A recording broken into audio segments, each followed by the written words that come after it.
የኢራን ያልተጠበቀ ጉልበትና ስትራቴጂ ዓለምን አስደነቀ። አሜሪካና እስራኤል ያልጠበቁት ገጠማቸው። ኢራን ፈጽሞ አልተቻለችም።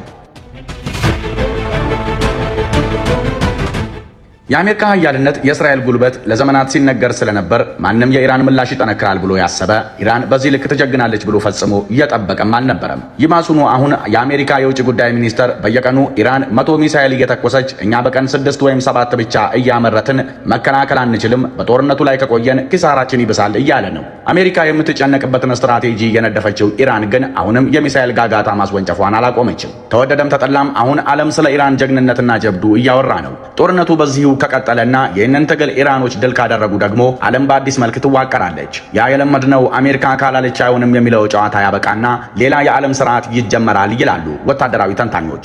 ምክንያት ብለው የሚያነሱት ደግሞ የአሁኑ የኢራን ውጊያ የብሪታንያን ኤምፓየር ከተረከበው ሌላኛው ትልቁ የአሜሪካን ኤምፓየር ጋር መሆኑ ነው። አስቀጥለውም ውጊያው በተመጣጣኝ ኃይሎች የሚደረግ አይደለም። ኢራንን ብዙ ዋጋ ያስከፍላታል፣ ግን ኤምፓየሩን የቁልቁለት መንገዱን አስጀምራው ነው ጦርነቱን የምታበቃው ይላሉ። እንደ ኢራን አይነት ሀገራት ደግሞ እስራኤል፣ አሜሪካን፣ እንግሊዝ፣ ሳውዲ አረቢያ፣ ፈረንሳይ፣ ጀርመን፣ ኤሚሬትን ጨምሮ አብዛኛው የዓለም ሀገራት በጋራ ተረባርቦባቸው በቴክኖሎጂ የመጨረሻ ደረጃ ላይ የሚገኙ የጦር መሳሪያዎችን አዘምተውባቸው በማዕቀብ ጠፍረዋቸው እንኳን እጅ ሳይሰጡ ፊት ለፊት እየተጋፈጧቸው ነው። የመካከለኛው ምስራቅና የአውሮፓ ሀገራት አሜሪካን፣ እስራኤልን የመሰሉ ሀገሮች በቀጥታም ሆነ በተዘዋዋሪ በጋራ ሆነው አይደለም ጦር አዘምተው ይቅርና መግለጫ ቢያወጡ እንኳን እጅ በሚሰጥበት በዚህ ዘመን ኢራናውያን ግን በዚህ ደረጃ መጋፈጣቸው የሚደነቅ ነው። በአሁኑ ወቅት በዓለም አቀፍ ጂኦፖለቲካ ውስጥ እየታዩ ያሉ ለውጦች በተለይም እንደ ኢራን ስትራቴጂካዊ ጥንካሬና ጽናት ያሉ ጉዳዮች በብዙዎች ዘንድ የተሳሳተ ግንዛቤ ሲፈጠር ይስተዋላል። ዋና ዋናዎቹ የዜና አውታሮች ትኩረታቸውን በወታደራዊ ጥቃቶችና በፖለቲካዊ ንግግሮች ላይ ብቻ ቢያደርጉም በጥልቀት ሲመረመር ግን ኢራን በአስቸጋሪ ሁኔታዎች ውስጥ የመኖርንና በኢኮኖሚያዊ ተጽዕኖዎች ላለመንበርከክ ያላትን ጥበብ በተግባር እያሳየች መሆኑን እንረዳለን። ኢራን ዓለም ካሏት ግዙፍ ወታደራዊ ኃይሎች ጋር ያላትን ፍልሚያ በኃይል ሳይሆን በሂሳብ ስሌት፣ አመክንዮና በስነ ልቦናዊ ጥንካሬ እየመራችው ነው። ሰሞነኛ በዛሬ ጥንቅሩ ኢራን ተጋጣሚዎቿን በስትራቴጂ እንዴት እንዳሸነፈችና የአንድ ሀገር ጥንካሬ የሚለካው በመሳሪያዎቿ ዋጋ ሳይሆን በስትራቴጂዋ ብልህነትና በህዝቡ አንድነት መሆኑን ያስመለክታችኋል። ኢራን ብልህ የኢኮኖሚ ጨዋታ በጦርነቱ ላይ የኢራን አሜሪካና እስራኤል አሁናዊ ግጭት ውስጥ የታየው በጣም አስገራሚው እውነታ ኢራን ተቃዋሚዎቿን ወደ አስከፊ የኢኮኖሚ ቀውስ ውስጥ እንዲገቡ ያደረገችበት ብልህነት ነው። ዘመናዊ ጦርነት ብዙውን ጊዜ የሚለካው በቴክኖሎጂ ውስብስብነት ቢሆንም ኢራን ግን የጦር ሜዳውን የወጪና የጥቅም ስሌት ወደሚታይበት የኢኮኖሚ አውድ ቀይረዋለች። ቁጥሮቹን ስንመለከት ልዩነቱ እጅግ አስደንጋጭ ነው። አሜሪካና እስራኤል አንድን የኢራንን ሚሳኤል ለማምከን የሚጠቀሙባቸው የተሃድና የአሮ መከላከያ መሳሪያዎች በአንድ ተኩስ እስከ $13 ሚሊዮን ያወጣሉ። በአንጻሩ ግን ኢራን የምታስወነጭፋቸው የባላስቲክ ሚሳኤሎችና ድሮኖች የምርት ወጪያቸው $100,000 አይበልጥም።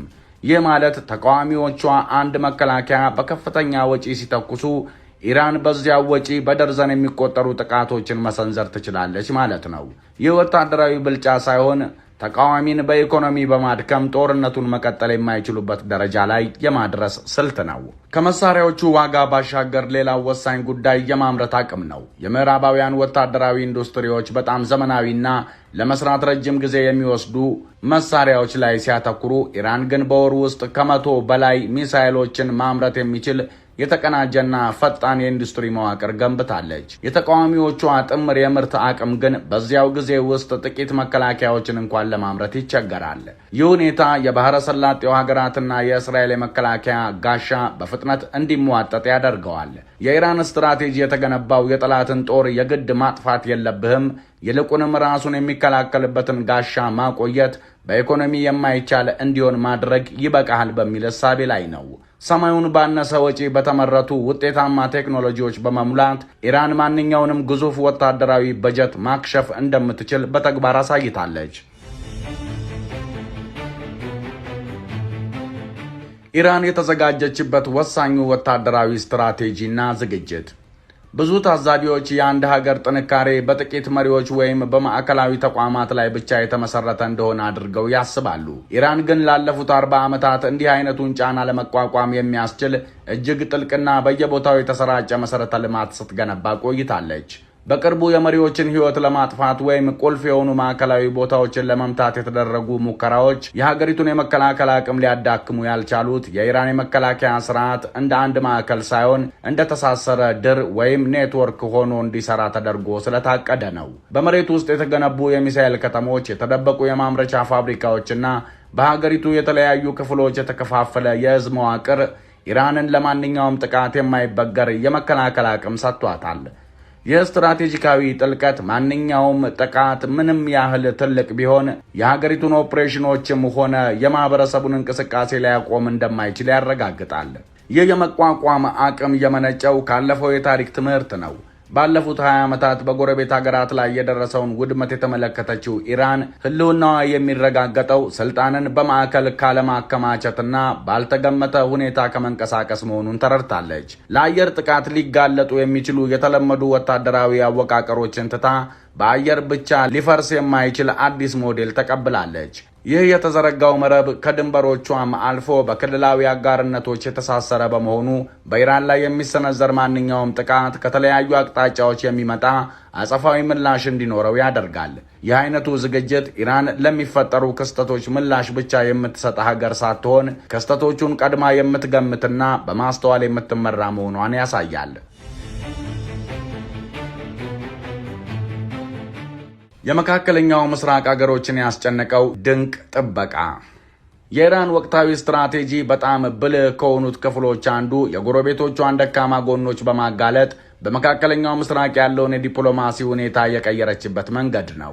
ለዓመታት የባህረ ሰላጤው ሀገራት በአሜሪካ ጥበቃ ላይ ተመስርተው የነበረ ቢሆንም በአሁኑ ግጭት ግን ያ ጥበቃ ገደብ እንዳለው አሳይቷል። የኢራን ሚሳኤሎች እንደ ዘይት ማጣሪያዎች፣ ወደቦችና የውሃ ማጣሪያ ፋብሪካዎች ያሉ ወሳኝ መሰረተ ልማቶችን የመድረስ አቅም እንዳላቸው ሲያሳዩ የእነዚህ ሀገራት የኢኮኖሚ እውነታ በአንድ ጀንበር ተቀይሯል። ኢራን የውጭ ወታደራዊ ካምፖችን ማስተናገድና በግጭት ውስጥ መሳተፍ የሚያስከትለው ኪሳራ ከሰላምና ከቀጠናዊ ትብብር ከሚገኘው ጥቅም እጅግ የላቀ መሆኑን በተግባር አሳይታለች። ይህም ቀደም ሲል ተቀናቃኝ የነበሩ ሀገራት አሁን የዲፕሎማሲ መፍትሄዎችን እንዲፈልጉና ከቴህራን ጋር ለመታረቅ መንገድ እንዲቀይሩ አድርጓቸዋል።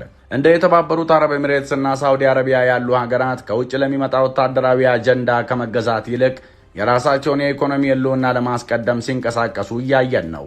ኢራን ወታደራዊ ካምፖችን ብቻ ሳይሆን የቀጠናውን የኢኮኖሚ መሰረት ኢላማ በማድረግ ስለ ወቅታዊ የጥበቃ ስርዓት ዘላቂነት ጥያቄ እንዲነሳ አድርጋለች። የባህረ ሰላጤው ሀገራት የራሳቸው ወደቦችና ከተሞች ራቅ ካሉ ልዕለ ሀያላን የፖለቲካ ግቦች የበለጠ ዋጋ እንዳላቸው እየተረዱ ነው። በዚህም ምክንያት ኢራን የተገለለች ሀገር መሆኗ ቀርቶ ማንም ሊዘነጋት የማይችል ማዕከላዊ ኃይል ሆና እየወጣች ነው።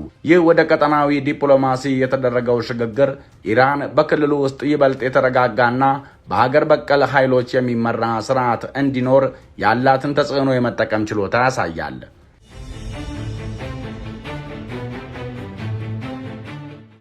የኢራናውያን የተባበረ ብሔራዊ ጽናትና ጥንካሬ። ምንም እንኳን ወታደራዊና ኢኮኖሚያዊ ሁኔታዎች ወሳኝ ቢሆኑም የኢራን እውነተኛ ጥንካሬ የሚመነጨው ከህዝቧ አንድነትና ጽናት ነው። ታሪክ እንደሚያስተምረን ከውጭ የሚመጣ ጥቃት ብዙውን ጊዜ አንድን ህዝብ ይበልጥ የማስተሳሰር ውጤት አለው። ኢራን ለዚህ ትልቅ ማሳያ ናት። በሀገር ውስጥ የፖለቲካ ልዩነት ያላቸው ዜጎች እንኳ የሀገሪቱ ሉዓላዊነት አደጋ ላይ ሲወድቅ ጎን ለጎን ቆመው ይታያሉ። የኢራን ህዝብ ጥልቅ የሆነ ብሔራዊ ማንነትና መከራን በክብር የመቋቋም ረጅም ታሪክ አለው። ይህ ባህላዊና መንፈሳዊ ጥልቀት ምንም አይነት ቴክኖሎጂ ሊበሳው የማይችል የሰው ልጅ ጋሻ ፈጥሯል። አንድ ህዝብ ለባህሉ ህልውናና ለምድሩ ነጻነት ሲቆም የማይበገር ኃይል ይሆናል። ይህ ብሔራዊ አንድነት ፍትሐዊነትን በማመንና ኢራን ያለ ውጭ ጣልቃ ገብነት የራሷን መንገድ የመከተል መብት እንዳላት ካለው ጽኑ እምነት የሚመነጭ ነው። በቴህራን ጎዳናዎች የሚታየው ቁርጠኝነት ከሚሳኤልና ከድሮን በላይ ትልቅ የመከላከያ ኃይል ነው። ይህ ሁኔታ ኢራንን በማስፈራራት ወይም በኃይል ልትሸነፍ የምትችል ሀገር አለመሆኗን ለዓለም መልእክት ያስተላልፋል። በከፍተኛ ዓለም አቀፍ ጫና ውስጥ ጸንቶ በመቆም የኢራን ህዝብ አብሮነትን የሚያተርፍ ጀግንነትና ትዕግስትን አሳይቷል። ይህ የጋራ ጥንካሬ ሀገሪቱ ተረጋግታ እንድትቀጥል ከማድረጉም በላይ እያንዳንዱን ፈተና የማህበራዊ ትስስርን ለማጠናከርና ለሀገራዊ ነጻነት ያለውን ቁርጠኝነት ለማደስ እንደ አጋጣሚ እንዲጠቀሙበት አስችሏቸዋል። የዓለምን ቅርጽ የቀየረው ታላቅ ድፍረት። የኢራን ስትራቴጂካዊ ስኬትና ተጽዕኖ ከመካከለኛው ምስራቅ ድንበሮች አልፎ እስከ ዓለም አቀፉ የፋይናንስ ስርዓት ልብ ድረስ ይዘልቃል። ለበርካታ አስርተ ዓመታት የዓለም ኢኮኖሚ የነዳጅ ንግድ በአሜሪካ ዶላር ብቻ በሚከናወንበት የፔትሮ ዶላር ስርዓት ላይ ተመስርቶ ቆይቷል። ሆኖም ኢራን የነዳጅ መሰረተ ልማት ደህንነት በአንድ ልዕለ ሀያል ብቻ ሊረጋገጥ እንደማይችል በማሳየቷ ዓለም ወደ ባለ ብዙ ዋልታ መልቲፖላር የኃይል ሚዛን እንድትሸጋገር ሂደቱን አፋጥነዋለች። የባህረ ሰላጤው ሀገራት አዲስ የደህንነት አጋሮችንና አማራጭ የንግድ መንገዶችን መፈለግ ሲጀምሩ የዶላር የበላይነት ጥያቄ ውስጥ እየወደቀ ነው። ኢራን ማዕቀቦችን ተቋቁማ የኢንዱስትሪ መሰረቷን የማቆየት ችሎታዋ የራሳቸው የኢኮኖሚ ነጻነትን ለማወጅ ለሚፈልጉ ሌሎች ሀገራት እንደ አርአያ ሆኖ እያገለገለ ነው። ይህ ለውጥ የቀድሞው የፋይናንስ የበላይነት ቦታውን ይበልጥ ሚዛናዊ ለሆነ ዓለም አቀፍ ሁኔታ የሚለቅበት ታሪካዊ ወቅት ነው። ኢራን በዚህ ሽግግር ውስጥ ያላት ሚና በጣም ከፍተኛ ነው። ምክንያቱም ሀገሪቱ በዋና ዋና የንግድ መስመሮች መገናኛ ላይ የምትገኝና በዓለም ላይ ካሉ ትልልቅ የኃይል ሀብቶች መካከል አንዱን የያዘች በመሆኗ ነው። ከሌሎች አዳዲስ ሀያላን ሀገራት ጋር ያላት ግንኙነትን በማጠናከርና በሀገር ውስጥ ገንዘቦች የንግድ ልውውጥ እንዲኖር በማበረታታት ኢራን የኢኮኖሚ ኃይል በፍትሐዊነት የሚከፋፈልበትን ዓለም ለመገንባት እየረዳች ነው። ይህ አዲስ እውነታ ለኢራን ብቻ ሳይሆን ፍትሐዊና የተረጋጋ ዓለም አቀፍ ገበያን ለሚሹ ሀገራት ሁሉ ጠቃሚ ነው። የጦርነቱ ሂሳብ እንደሚያሳየው በገንዘብ ጫና ተጽዕኖ የማሳደር አሮጌው መንገድ ውጤታማነቱን እያጣ ነው። ይህም በጋራ መከባበርና በኢኮኖሚ ብዝሃነት ላይ የተመሰረተ የወደፊት መንገድ እንዲጠረግ እያደረገ ነው።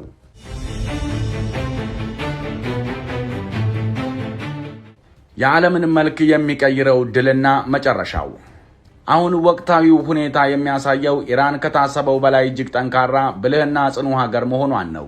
በኢኮኖሚ ብልህነት፣ በስትራቴጂካዊ ጥልቀትና በተባበረ ብሔራዊ መንፈስ አማካኝነት ሀገሪቱ ታይቶ የማይታወቅ ዓለም አቀፍ ጫናን በተሳካ ሁኔታ ተቋቁማለች። ኢራን አሁን የማድከም እቅድ ያለውን ጦርነት አሸንፋለች። ይህም ቁርጠኛና ብልህ የሆነ ህዝብ እጅግ ከፍተኛ በጀት ካላቸው ተቃዋሚዎች በላይ ሊዘልቅ እንደሚችል አረጋግጧል።